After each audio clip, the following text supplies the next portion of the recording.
So e-commerce companies are now the big warehouse takers for 2020. The rest of them are kind of quiet. In 2021 or post-COVID, now what I see, as I said, is, I've said it in multiple places, 2021 mid to 2021 end, assuming, in a normal case scenario that we do have some medical interventions with COVID, I think warehousing sector will probably be better than 2019.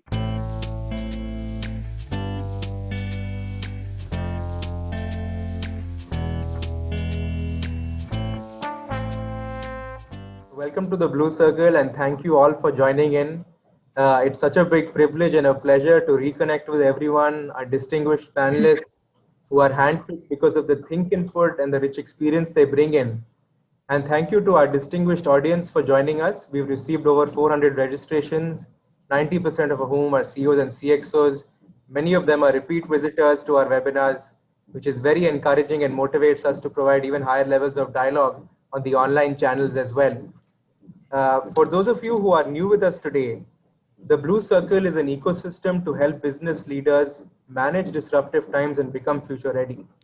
We focus on 4 fundamental sectors, which are real estate, healthcare, energy, and e-mobility.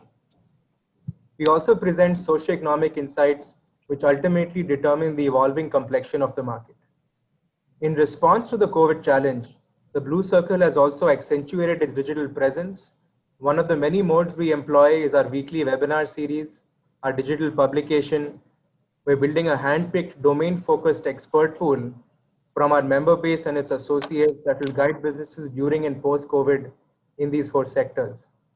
In addition to this, we will also be launching an exclusive digital platform, and you would be happy to hear it would be somewhat like the LinkedIn for leaders, but a mix between e-learning and professional networking, focused towards business leaders, and which will present them with the opportunity to connect with leaders just like them, also house high quality curated content and meaningful conversations. So those leaders who are interested, please do write to us. We will be sending out invitations shortly. And for the topic for today's session will revolve around warehousing, industrial parks, and logistics. We've invited prominent practitioners and thought leaders from the sector. And now, in the best interest of time, I will just quickly mention their respective names and designations. We have with us Mr. Anshul Singhal, MD Welspun One Logistics Park, Mr. Jay Mirpuri, Co-CEO ESR India, Mr. N. Sridhar, Group Director and CEO Infrastructure, Industrial and Logistics, Nidar Hiranandani, Mr. Sheshav Dharia, CEO Townships and Annuity Assets, Lodha Group, Mr. Shobit Agarwal, MD and CEO, Androck Capital, and our moderator for the session is Mr. Pawan Chaudhary, best-selling author, CEO French multinational, and sits on several boards across the country. Thank you very much, sirs, for joining in. And kindly note that we will have Q&A towards the end of the session. Some of you have shared excellent questions and they're with the moderator. And now I request Mr. Chaudhary to please begin the session, sir. Great. Thank you very much, Siddharth, and great to have such a fine panel at the Blue Circle platform, and also to have such large numbers of CEOs and CXOs joining, and many of them we see are repeat visitors to our webinar. So thank you very much for that. So warehouses have come a long way from their ancestral avatar of godowns. Godowns were these dilapidated concrete buildings, which were imprinted in the popular imagination through Bollywood also, where the local Seth used to, in a black marketing motive, store his grains. And many a time, the last scene of Bollywood films used to happen in these godowns, where, and when I asked a director, a friend of mine, that why did you have those last scene in the godowns, he said because pillars were available, floors were available for skidding of bikes, pillars to tie people, and he gave some other reasons also, which I will share if I get the time. But from there to now, it is a sea change. Warehouses have evolved, and when we looked at this topic more deeply, along with the lenses or the focal lengths which we got from our panelists, we thought that we will discuss warehousing, industrial parks, and logistics. And we also thought that we will keep the entire piece open. Whether warehousing is the new savior for the real estate sector, or it is just a silver lining, or it is just a ray of hope. So we will keep that as the parameter. And I would like to start by asking, what is the prospect for this sector? And what are the stimulants you see? We'll come to speed breakers also, but what is the prospect for this sector which you see, and what are the stimulants for its growth which you are witnessing? And let me start with Anshul. Anshul? Yeah, no, so I hope you can hear me clearly. Thank you, Pawan, for that wonderful insight on the old movie scene. I actually never thought about it that way, but you're right. Just to kind of, lay it out, there's pre-COVID, COVID, and post-COVID in terms of warehousing. And I'm going to talk a little bit about pre-COVID because I think the world is just now split in that way. But generally, warehousing in India started really, 5-6 years ago, or maybe 7, when a couple of big funds, developers, funds with developers came in and started promoting the concept of grade A parks in India, right? And what a grade A park means is basically a good quality, clean, hygienic building, good quality floors, something like what you would see in the office space, just trying to keep it very simple, which was very different from the go downs that you recently mentioned. And then very quickly, once customers such as Amazon, DHL, Flipkart started experiencing those spaces, they realized the benefits of being in such spaces. They're clean, they're hygienic to work in, they're high quality, the floor doesn't sink during the monsoons, it doesn't rain and damage your materials. At the same time, because it's secured complex, there's less pilferage and theft happening. So, if you're shipping iPhones and expensive goods, they're not getting stolen as much. Workers are getting a better, environment and safer environment to work in. And most importantly, the throughput of turnaround time from goods in to goods out inside a warehouse was much quicker, right?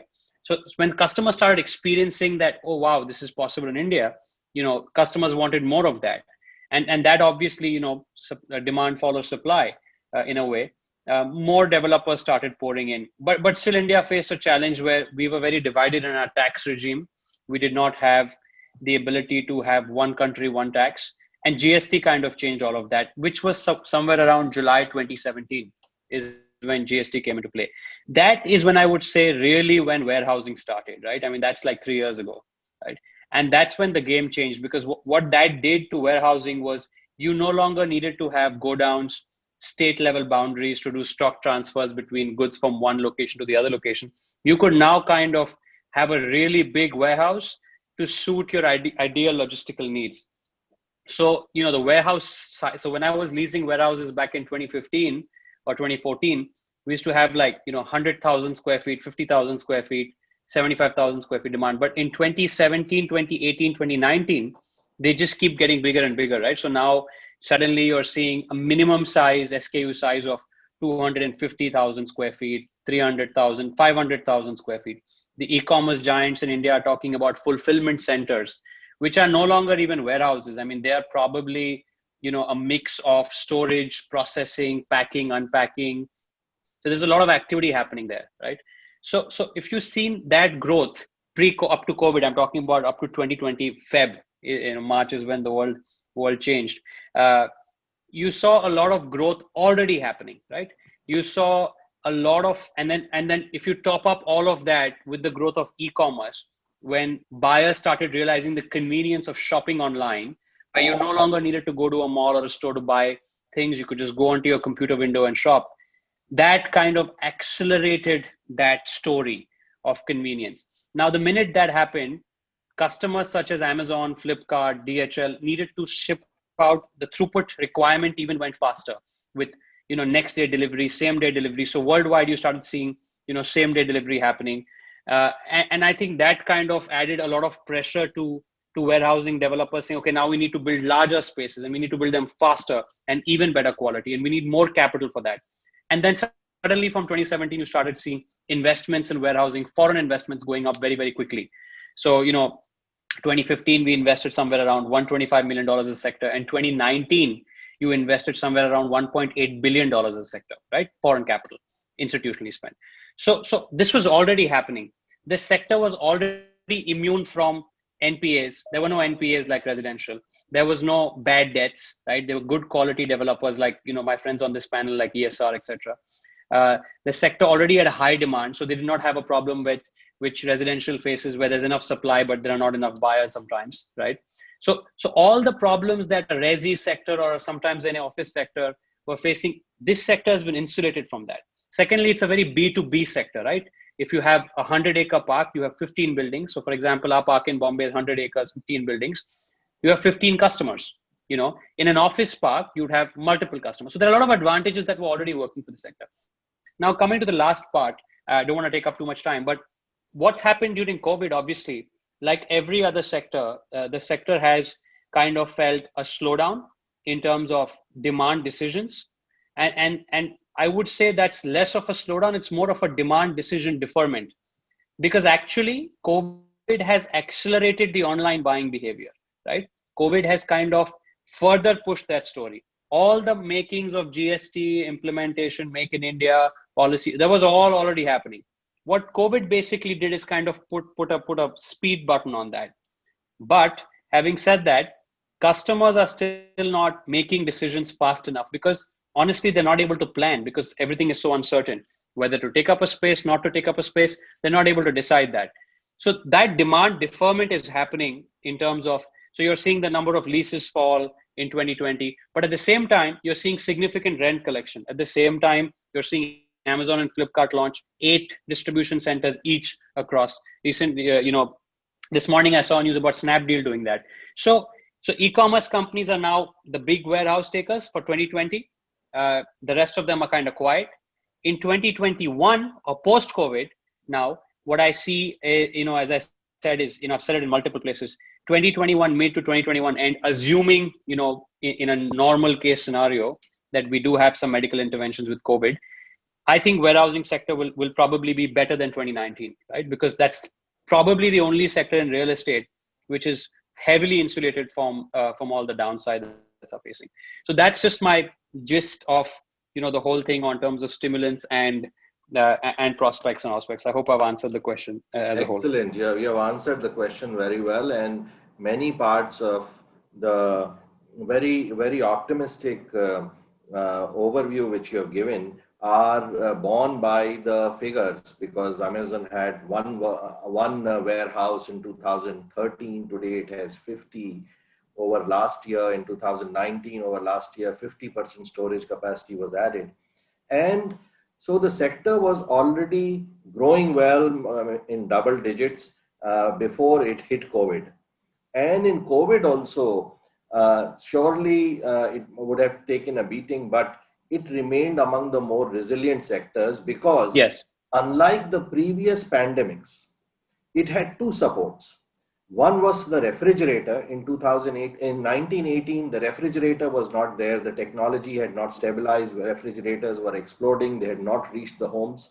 So it had the refrigerator and it had the internet. So purchases could happen and groceries could be stored.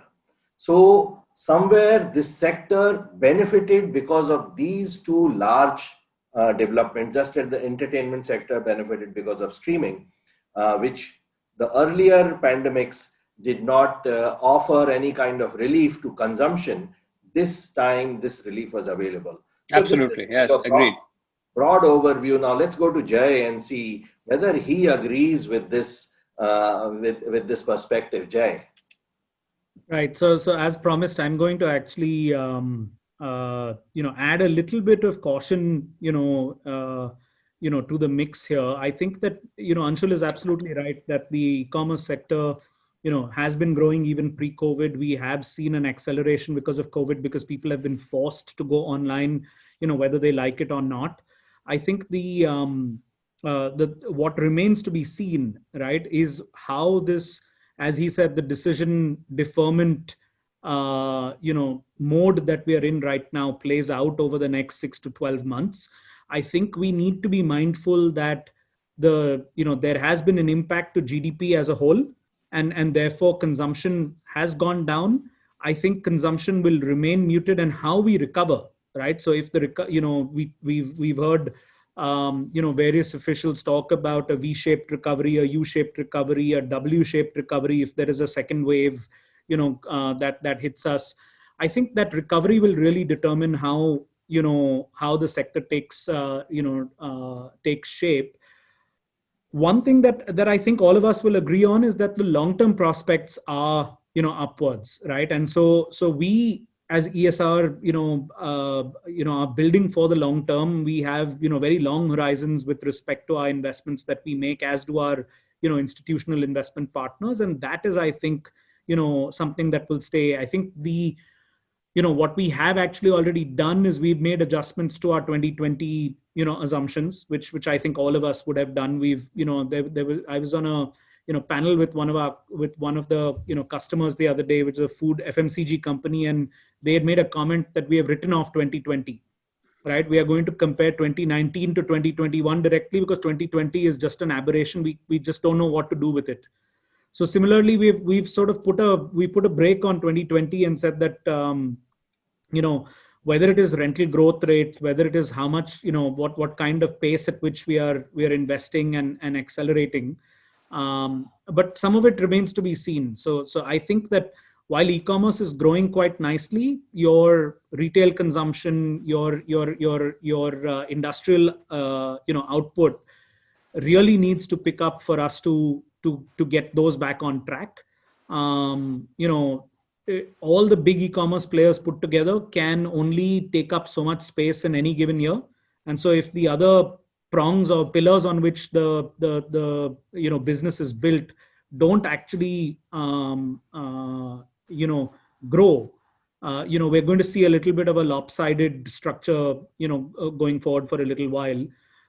Again, I think that of all the real estate sectors, we're fortunate to be in the one that's the most resilient, but we do need to be cautious that there is a bit of downside, that we might need a bit of be prepared for a little bit of cushioning on the downside before we can go back up. Yeah. So basically, you're saying that the things will change, but they will not be so upbeat as Anshul's perspective is, and perhaps the reality as it surfaces, it will lie somewhere in the middle. What's your view, Shobhit, on what you have heard so far on the prospect of the sector and the stimulants for the sector? I will come to the speed breakers also. Unmute myself. So thank you, and good to be speaking after Anshul and Jay. So I would probably give a more cautious optimism sort of a scenario and more balanced view. But look, everybody here acknowledges that this sector is here to stay, is the most resilient sector. But I think it's also perhaps a beneficiary of this pandemic, where the behavior, in my view, has changed. Everybody is now, as you mentioned, shopping online. We have lost you, Shobhit. Yeah, I think we lost the connection. So while Shobhit comes back, let me ask Sridhar to join us. Sridhar, what is your view? Well, I think both sides of the coin has been very suitably addressed by Anshul and followed by Jay, and Shobhit was being cautiously optimistic as he started off, still he went offline. See, this is against the backdrop of the current environment. Recently, in the last 1 week, we have been hit with the fact that in the last quarter, we have lost 23.9% as the GDP growth has come down for Q1 for FY21. And out of this, manufacturing output has also fallen. So to make what Jay said quite valid, it is, you have to be cautious of the fact that you have to take a view from an economic standpoint as to how this demand side is going to recover. It's going to take a little bit of time. I mean, people are getting into it. While I'm saying this, warehousing, as already said by all the three of them, warehousing was transforming and accelerating even before COVID. And probably COVID is only accentuating the potential of this sector. because the upcoming of the e-commerce, which is actually the 58 to 60% of the entire warehousing sector. If you add 3PLs and e-commerce, they account for more than 65% of the demand that comes out of the warehousing sector. So when you talk about warehousing, it is the back end for the warehousing is your manufacturing, your healthcare, your essential commodities. People with buying through online clicks need to, so that that demand and that investment, the composite thing has to come up also.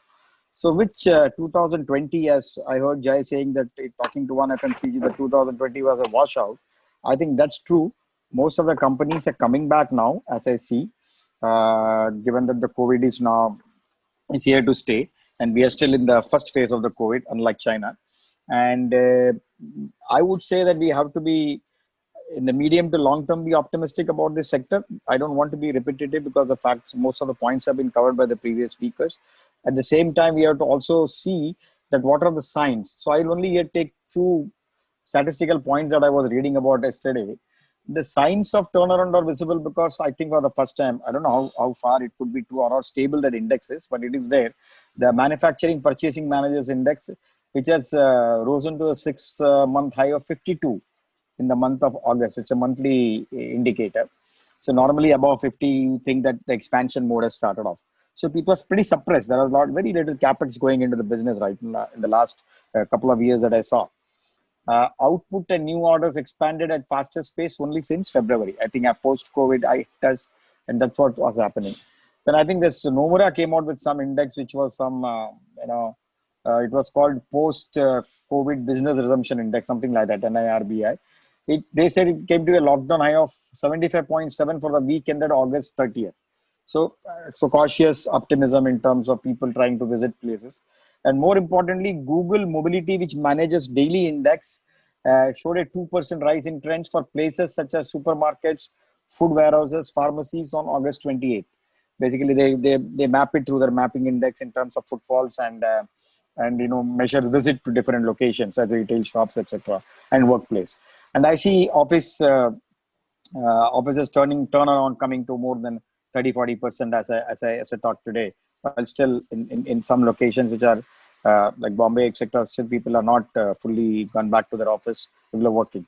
So the India's infrastructure sector has slowed down. The contraction index has also started slowing down because the contraction, which was as high as 12.6% till June up to June, I think July the contraction was 9.6%. So people are looking at, for example, I can support it with real numbers because a lot of amount which was we put in infrastructure like Samruddhi Highway. So now they started opening up, giving out the money to contractors to start out.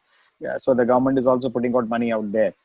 So overall, the global logistic market is shrunk in terms of growth by 10%. It was to grow by some X percentage. Now it's going by 17.6%, which is 10% lower, which includes India. So I'm sure that impact will come into the Indian context too.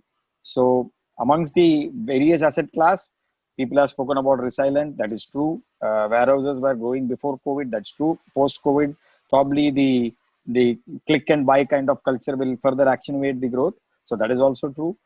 And as per our chief economic advisor, I think people talking about W-shape, V-shape, he's expecting a V-shape recovery. So since the other thing that I will add is warehousing and manufacturing would go together. So there will be also a little bit of manufacturing factory built demand, which will come up in the Indian context. And given the favorable sentiment towards India, the way we handled COVID. So I think that might help. Not that there is hard evidence to say. China is definitely not going away. It's reopened after post its second phase. Vietnam has got a lot of demand coming up for the manufacturing and built.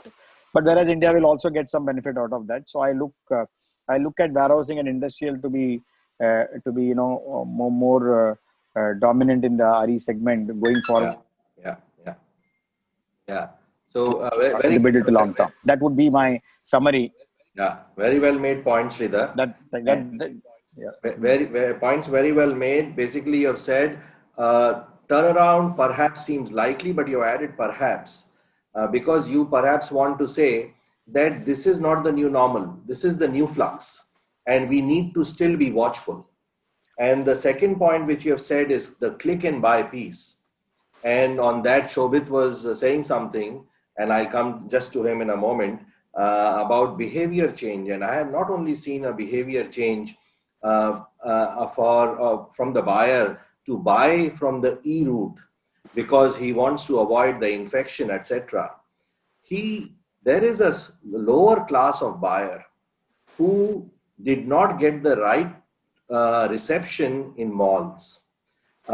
He had to dress up the best and speak in the most sophisticated manner possible. Only then the mall shop owner would treat him well. And for him, going to the mall, even at the times of a sale, or going to a high street or a big bazaar even at the time of a sale, was a dignity losing experience. And he is also now switching to the E route to reserve dignity. And so this is another behavioral change which is coming. I will speak about manufacturing, but before that, let us go to Shobhit and ask him, what was the behavioral change you were talking about, Shobhit?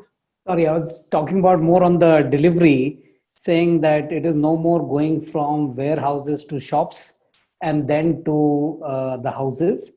Perhaps because of the e-economy, now delivery is happening straight from the warehouses, right? So that's changing a lot of things, both in the terms of how retailing is done and how consumers are consuming it. But more importantly, because of this delivery system, and Anshul mentioned delivery same day. I think some of these groups are trying to get delivery in 2 hours. And I was talking to some of our sort of people in US. So most of these warehouses now are demanding space closer to the cities, as opposed to these very large boxes that we were creating 40 kilometers, 45 kilometers away from the city, because you want to deliver as soon as possible, perhaps under 2 hours. So suddenly now there is a new demand that's come up post-COVID, is because you don't have warehousing or multi-story warehousing within Indian context or Indian cities, they've started to take dark spaces within malls. So call it dark spaces, call it dead spaces. Right? These were of little relevance to shopping centers. They weren't doing that well. And suddenly we have demand for fulfillment centers coming up, small sheds. So I think in as far as warehousing and logistics is concerned, I think this sector has perhaps done what it was estimating to do in 5 years later, is brought it forward, according to me, 3-4 years, maybe 5 years. And it's changing. Not only, like I mentioned, not only the big boxes outside, but multi-tier warehouses within the city. You'll start to see some of those come up as early as next year. People have already secured land. So I think there's going to be a lot of change. I did hear Sridhar talk about industrial going hand to hand. I'm not surprised, because where we are sitting, we're starting to see a lot of industrial demand coming in. And some of the light manufacturing actually prefers the warehouse type of location instead of going for hardcore industrial location, right? So I think what we are also seeing is light manufacturing getting into the warehouse space or boxes and saying, we are fine with this. We don't need to be in the real industrial areas. And industry is also coming. So life sciences have taken upswing. All pharma companies need more space for warehousing. E-commerce, of course, we've spoken about. Manufacturing is starting again in India. And I think there's a big push both on manufacturing as well as transportation. And things are moving from transportation, moving from railways to trucks. And as more and more transportation is done with trucks, I think warehousing space will also correspondingly increase. Spoke and hub, all these kind of concepts will come up. So overall, we are quite bullish. I like how Jay said, we shouldn't be over optimistic, and that's the right balance. But I think this sector is definitely there to improve. Great points. So you have said that quality, efficiency, and speed of delivering groceries, for example, can be met through dark spaces in the malls. And I'm glad you used the word dark spaces, so now none of us can pounce on you about the cost piece.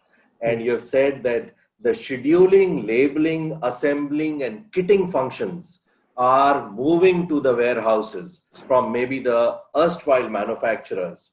And you have spoken about the pharma piece, and on that I will come to Sheshav because he has some first-hand experience on that. Plus the railways to the trucks piece. So that as the goods, which are 60% transported through the roads today, as this proportion increases, the need for warehouses also will increase. Very, very well made points. I'm trying to weave in the many questions which I've already got and some which I'm getting in this discussion. So coming to Sheshav, what would you like to add to this discussion regarding the stimulants for the warehouse sector and the prospect as you see it?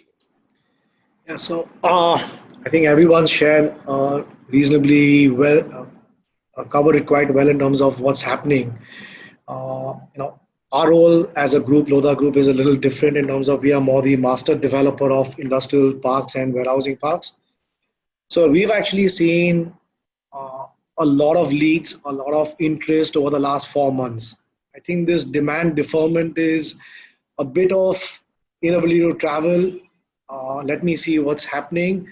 But when you see the extent of interest, especially on both the warehousing side, e-commerce side, and the industrial clients, you know that it's only a matter of a few months before all this starts translating. So in that sense, I'm far more optimistic about where this is going.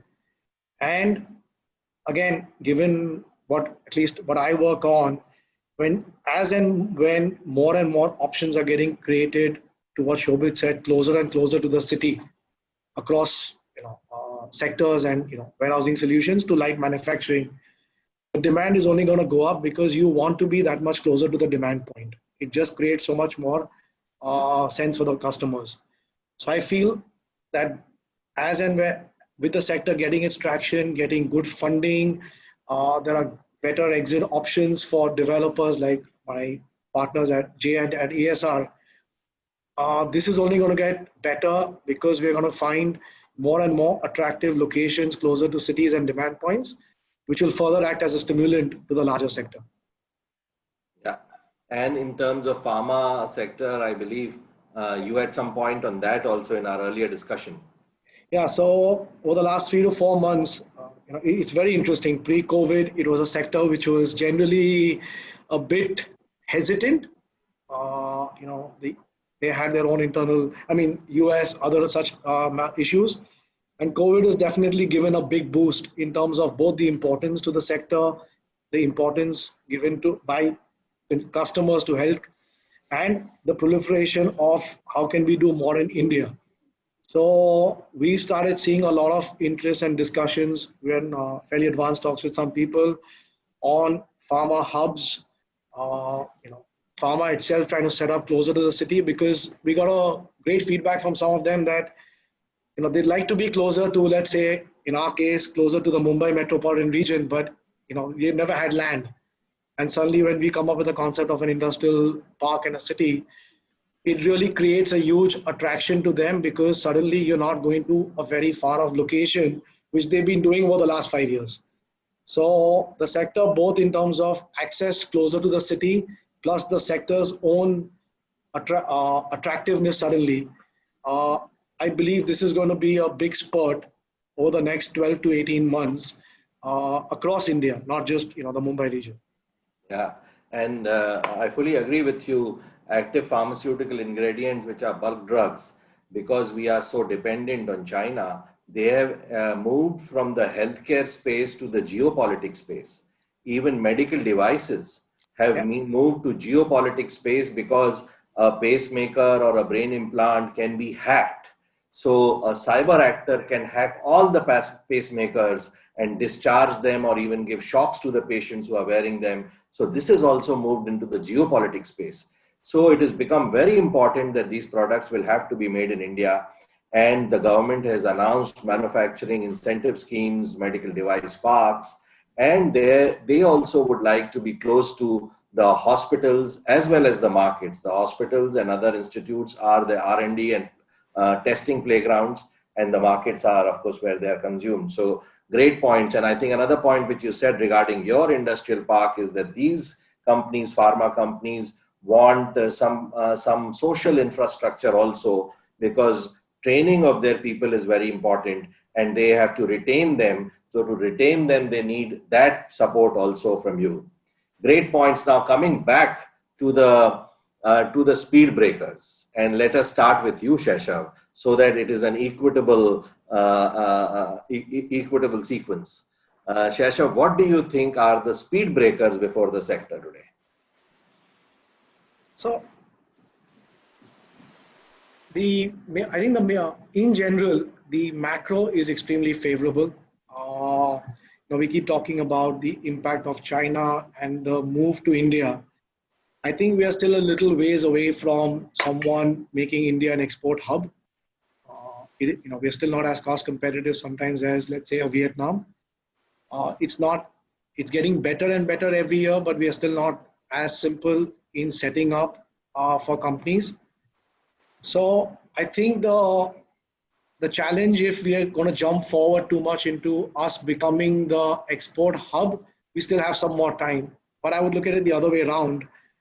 Even for our own domestic market, right, we were importing so much. If even that part gets set up in India, right, I think that is sufficient. I think that is just a huge market. So I look at the challenge of export and say it's okay. But I actually feel that the other opportunity of just making India for India is so much bigger that can hold us good for easily the next 5 years.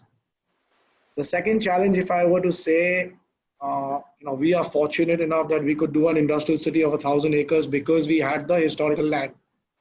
But for somebody else to pull together that much land, ensure it, with the external infrastructure, external connectivity, all of that part, it's gotten better, but it still is some ways away. So I think that in continued support for companies that want to set up these larger industrial parks and then partner with a J to do a joint development, and then they create the boxes.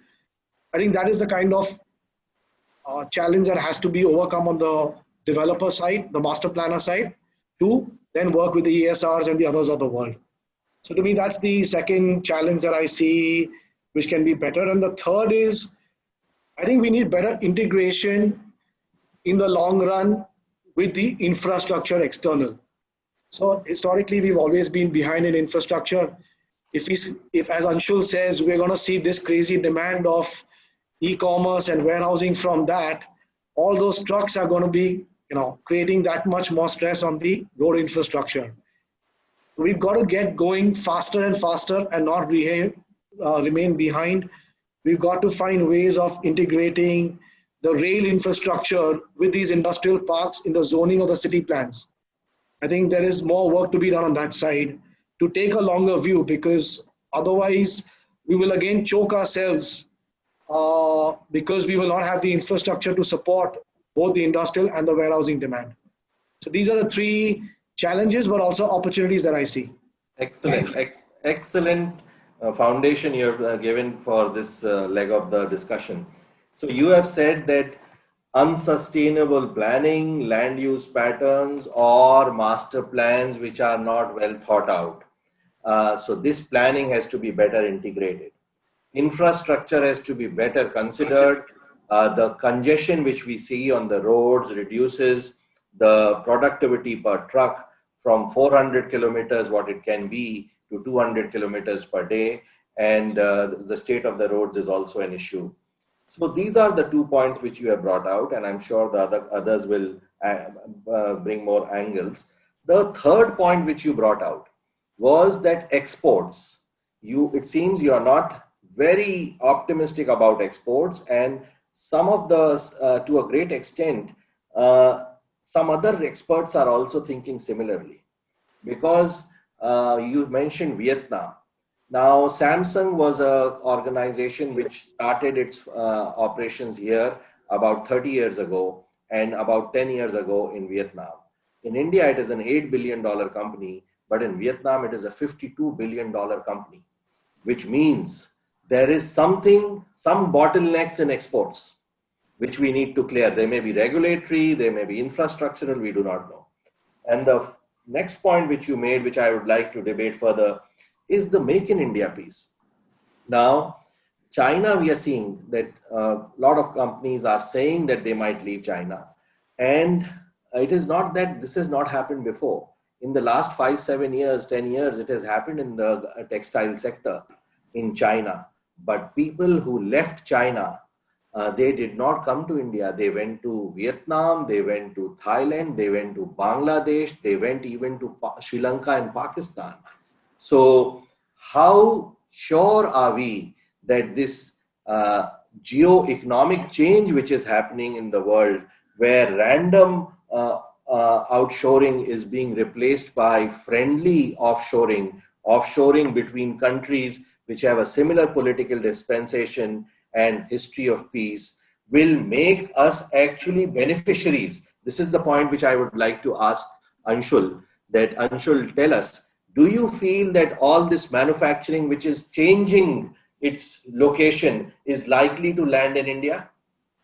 Not at all. I don't think. I think so. So luckily, we're part of Welspun Group, and we're a pretty large manufacturing business. We're a $2.7 billion business. We have about 27,000 employees globally. We have 4 manufacturing arms. We are the largest home textiles company in India, and definitely the 3rd largest in the world. We also have a roads and infrastructure business.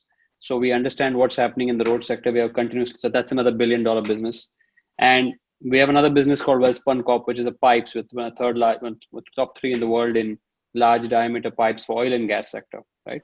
And then of course warehousing, and we also have a steel business. So we get a pretty rounded view, and these are pretty large listed companies, right? So we are in touch with various parts of the government, and I agree with everything that Shashav said, to be honest.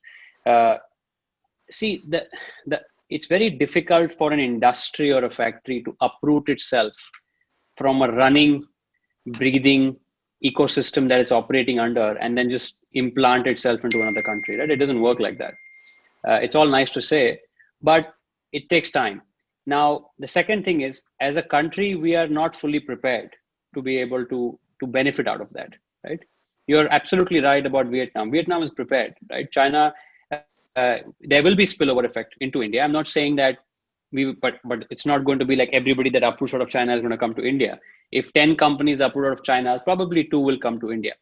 But those 2 are significant, right? What it does is it starts a trend. What we are seeing the government do more and more over the last 60 days and 60 to, they started thinking about it somewhere in March. In the last 60 days, in the last 30 days, we're seeing action, right? Which is very commendable. So we're seeing the government take very specific decisions in terms of land reform changes, in terms of allotting space, in terms of policy incentives, in terms of tax breaks, in terms of electricity incentives, and a host of other benefits that's being offered at the policy level. But more importantly, what we're seeing at the grassroots level, we're seeing transactional relationships happening between companies who are currently operating out of China who want to be in India, right? So there will be an impact, but it will be a medium to longer term impact. In the short term, in the next 24 months, I do not see any impact at all, right? It's going to take time. And what's very important and still to be tested is, once things start to normalize, will this trend and behavior continue and be consistent, right? Because today it's a hot topic. Everybody thinks it's great. Tomorrow, when your normal economic pressures start piling up, will this actually last, right? So my view is it's probably a medium impact into India, a smaller to medium impact into India, not a very big bang impact for India, but it's still an impact. And to be honest, for our economy, smaller impacts of those scale are also significant, right? So it will upswing things, it will improve things, it will change things, but not in a very big manner. That's my view. Very well made points. And I also feel that there needs to be some marketers in our bureaucracy who are really as cordial as a beneficiary should be, and welcoming to the investor. the economic man needs a chair, an egalitarian chair on the table. And that is something which we really have to see as to who's the real marketer in the government. But that is my view. I would like to come to Sridhar on this. Sridhar, what do you think? Do you agree with what Anshul has said, that the impact of geo-economic expectation of change of business from one location to another will be limited on India? India will not be one of the big beneficiaries of this transformation which may take place? Pawan, fundamentally, let me say that the geo-economic climate, simply because there was issues in the US-China corridor because of some trade tariffs, and then that got settled, and then we had some issues with China. So this will continue, but these are not going to be sustaining long-term enough for you to really create a long-term benefit, because each country, when it comes to their economic model, I mean, you can only segregate them as emerging economies, which we are part of it, along with other Asian economies. China has already surged ahead, and they still continue to do. So is it going to be an immediate effect? The answer is no. But will there be a fallout effect or the spillover, as Anshul mentioned? Definitely there will be there. And to supplement that, what our government has done, if you really look at it, if you see, the government has planned investments in infrastructure. We have planned to the extent of a total of 1.5 trillion. Let's see how much of that gets done. But I am sure even before COVID, we used to continue to build 30 kilometers of road every day as per NHAI. And I'm sure they have augmented that across highways, Bharatmala, then railways and port. We have announced certain investment that we are going to do. And then the agriculture and rural infrastructure, we have committed close to $1 trillion. And I think if you look at the last GDP numbers, that rural income was the only thing which showed some growth, whereas all other sectors are negative, in coming to the negative 23.9. So they have committed a substantial amount of rural infrastructure. And the government policies like establishment of clusters and logistics parks, like what they have done with NCR and incentives. And currently, if you look at Maharashtra government, reduction of stamp duty, everything points to the direction that policy-wise, intent-wise, we are trying to work towards making it much more conducive. To your point of whether we are welcoming. We are welcoming. It is a journey. And as you know, history of India is we always do it much more in a delayed fashion because of given the structure of our political system. So these are the issues. At the same time, there are green shoots, there are positive things, there are negative things. If you look at really obstacles, as you were talking about, or the things to be overcome, when it comes to investing in India, the major deterrent is cited as, investors always say that there is oversupply of funds, but high entry multiples, because everyone here expects, if I have a land, then I need to sell it at 3 times X to a fund or to a developer to develop. So which means it brings to the fact that the land is still not significantly cheaper. And who is the biggest holder of land? The government of India. I mean, state government or the central government in some parts. And there are private pockets. And as Saisho said, luckily for us also, we hold historical land parcels of 300 plus acres across different destinations in the country. So that helps. But then to acquire land, and after acquire land, convert the land, pay a premium, and take the cost, everything today, those are all not have really become cheaper. But with COVID, obviously you got an opportunity because the warehousing and industrial sector is going to be further growing. But at the same time, it has also to compete. So that's something which one has to look. And definitely land costs have not significantly corrected. India was also said that we were 63 in the list of ease of doing business. I think we need to further ease up compared to a China or a Vietnam. And that would be a very key critical point. And as you said, Prime Minister is the most best phase to be the welcoming phase for India, saying vocal for local. But will local for local really change the entire global supply chain metrics? No, because there will be a lot of foreign companies which look to setting up base in India for a lower cost infrastructure and then being able to export to their global supply chain across the world. So, one has to look at that. And unless we prove a point saying that we offer you land, we offer you a plethora of incentives, more importantly, we make it easy for you to set it up and do manufacturing here, it's not going to really translate to a reality. So that move is going to come in the medium to long-term impact. And I can visibly see people out of 10, as he said, 2 will come. Those 2 or 3 have started petering into India, and I can see those RFPs or queries coming in for land for manufacturing of large multinationals who want to set up base in India and say, no, I want to move my base, or I want to not be single source dependency in terms of a country. So I think that's going to play, and India may benefit out of that. And that's where I see that we will come back. One important thing I would say is that one thing that the government can still do, and I think as not part of real estate group, but as part of APRIA and other REIT-related investment groups that we are part of as a member and a governing board member. They represented for this GST input credit into industrial and logistics and warehousing. That will be a critical thing, because currently the 18% cost is an impact on this business. This business is of very razor thin IRRs and pennies and rupees per square feet. So it's very important that we manage to bring in the cost and the cost efficiencies and the optimization and tax efficiencies to make it workable for us to be relevant in the marketplace. So this will really make a very good thing. So these are the few things that we can do. And the recent Maharashtra government lowering of stamp duty, including lands, I thought they will stop at residential flats, but they have included lands. That's a great move, 3%.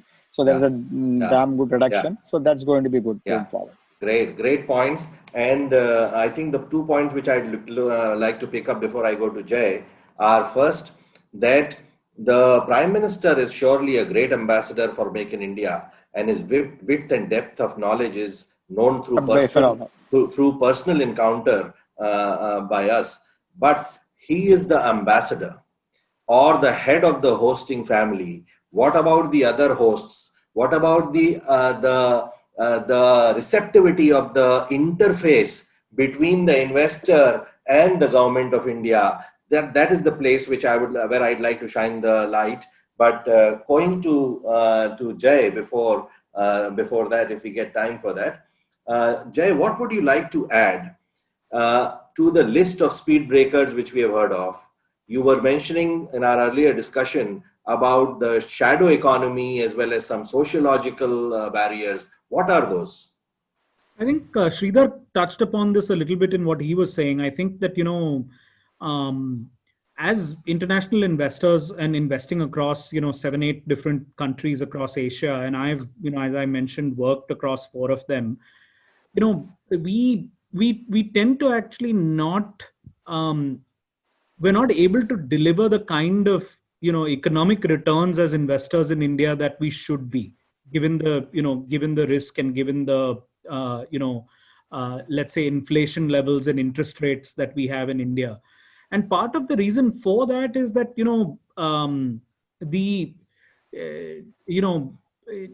land is a very touchy subject, as most of you are aware, and most people want to hold on to it forever, ever and ever. And most people on this panel actually have commented upon that, at some point or the other.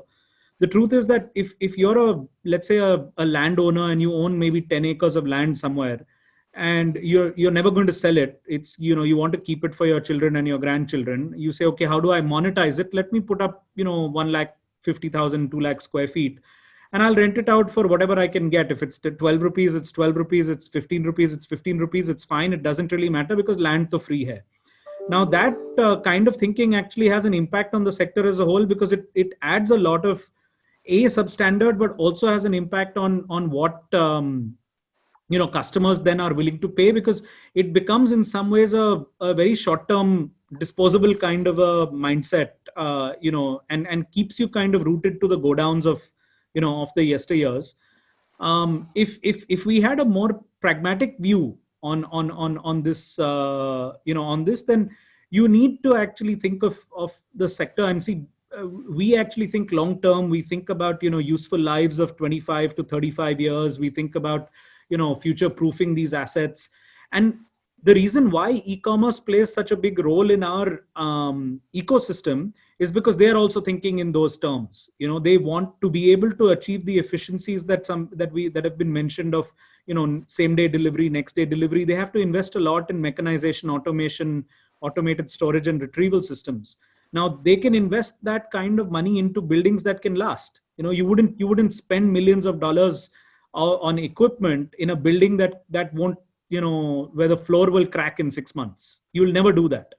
And so that's why, we are actually limited in the sectors that we actually play in. and which is where, e-commerce, industrial clients who have long-term, views, and third-party logistics companies who have long-term, business plans play. There are customers who are happy to occupy go downs even today, and frankly, we don't try to convince them otherwise. We think that once they realize the efficiencies of working in a modern warehouse, they will eventually get converted to the space that we need to be in. The shadow economy, of course, is one that you talked about. It's real estate has always had a overhang of that shadow economy of cash money. It has improved a lot in the last few years. I think it has improved a lot. A lot of people now, the government has taken several steps to curb those activities, which has actually allowed us to then play on a more level playing field, because we don't deal in cash ever. And so that, but that still exists, and it exists at various levels. GST being a problem, people tend to then pay cash off the books to try and save on GST. 18% is a big number. I mean, you have no idea how much time we spend talking about GST in our India business, where GST in most other businesses that I've been involved with is a rounding error. 18% is a big number, and you're not getting the input credit. There are at least a dozen, I would say actually more deals that have fallen through because GST makes it unviable. That's the other. Excellent point you have added. You have said that our view as Indians towards land is not extremely commercially rational. And this, many sociologists have also commented through their research. And sometimes we try to stick to land and do not allow it to become a really productive asset. So that's a great point. And coming finally to Shobhit with a couple of questions. First is, with 100% FDI and infrastructural status accorded to warehousing, which makes it eligible for loans and at better rates and better terms, why do you feel that we have not been able to attract the kind of investment which some of our neighboring countries are getting in this sector from PE funds? Not that we are not attracting anything. We are already attracting. Our idea is to be more attractive. So how can we do that? That is my question to Shobhit. And then a couple of questions. Why flooring is not given adequate attention? Why MP as a state, which is at the heart of the country, does not have any warehouse company? So I'm coming with that second question to Shashav, and the third question regarding MP to one of you. I'm just going to think who should I ask that question. Shobhit, my first question to you. Go ahead. So this is actually, contrary to what you've asked, my reply to that is that this is one sector which actually has no problem of capital.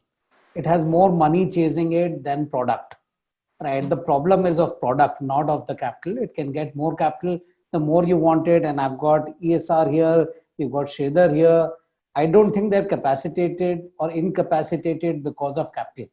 I think the problem is and I think everybody in the panel resounded it, is the fragmented land holding, number one. To aggregate and get going with it and to deal with so many people is very, very tough. And second, it's free zoning. So unlike cities which have at least some semblance of where you can do residential, where you can do commercial, I think our highways are free for all. And so every second kilometer, every kilometer, you can put up these warehouses, and therefore eroding the value in long-term investments, which Jay is sort of referring to, saying they're building for 25 years.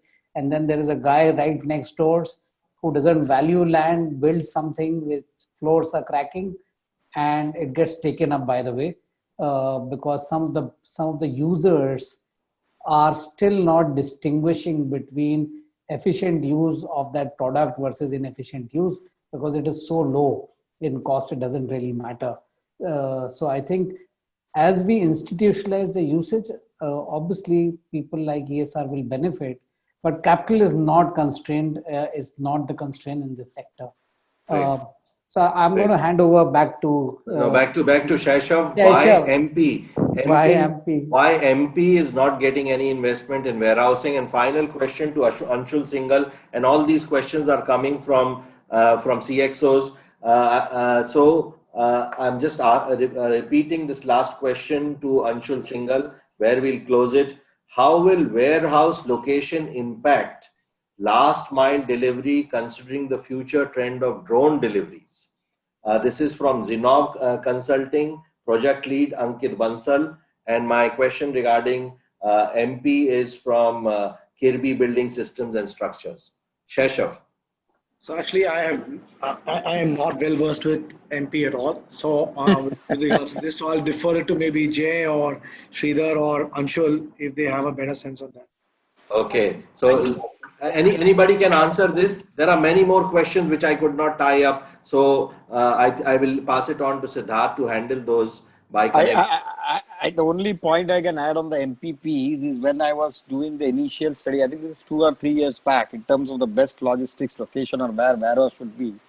Ideally, you will go to central India, so like Nagpur or something like central or the state of central India, and then you try to plan out distance wise. MP, I think probably because the two large consumption centers, as you see in MP, is Indore and Bhopal, which are small town developed into cities. So normally your manufacturing facilities and consumption centers, typically everyone plans as a manufacturing strategy either lowest cost to market, which could be closer to raw materials or closer to the end use market. Whereas the largest consumption centers are the large 8 cities in the country. So typically what happens is you will try to locate these towards those consumption centers, because your logistics and logistic cost as overall in India is very high. It's close to 13% of GDP as compared to 8% in developed economies like the US. So obviously every penny counts, and we are trying to bring down reduction of percentage basis points in that. So from that point of view, to lug it from central MP to any of these location of consumption center, even if you have a manufacturing location out there, is going to cost you heavy, because raw material moves and then finished goods moves back. So it's going to add back and increase costs. So I think that is one of the reasons that you don't have even great locations out there. Because I remember, I'm telling you this out of personal experience, I was on the board of Coke, and when I joined them in 2003, and we were setting up, we did the entire supply chain and manufacturing strategy. I put up a plant in Bhopal, and I fought with the entire MP state government to get me incentives to justify my logistics cost of moving my Coke product, because I could supply to the Bhopal and the Indore consumption market. But to move it out of MP, it would not have been sustainable in terms of economics. So that is the reason. Because if you look at Britannia... Excellent answer to a very specific question. Thank you very much. Coming back finally to Anshul with this question: how will warehouse location impact last mile delivery, considering the future trend of drone delivery? Sure. Any 2-3 other questions? I can quickly sum them up if you want to ask me. Okay, so then that was one. The other was seed capital for mid-sized warehouse companies. Then there are quite a few. I'll come to you. Start. Sure. So drone deliveries, I think for India is some time away. We still can't fly a drone in the country without 2 permissions, even to do a side drone visit. Amazon recently got approvals, if you saw a couple of days ago, on drone deliveries. Do I believe that the concept is real? 100%. Do I believe that it'll happen in India in the next 3 years? No. Will it happen in India in the next 5 years? Possibly.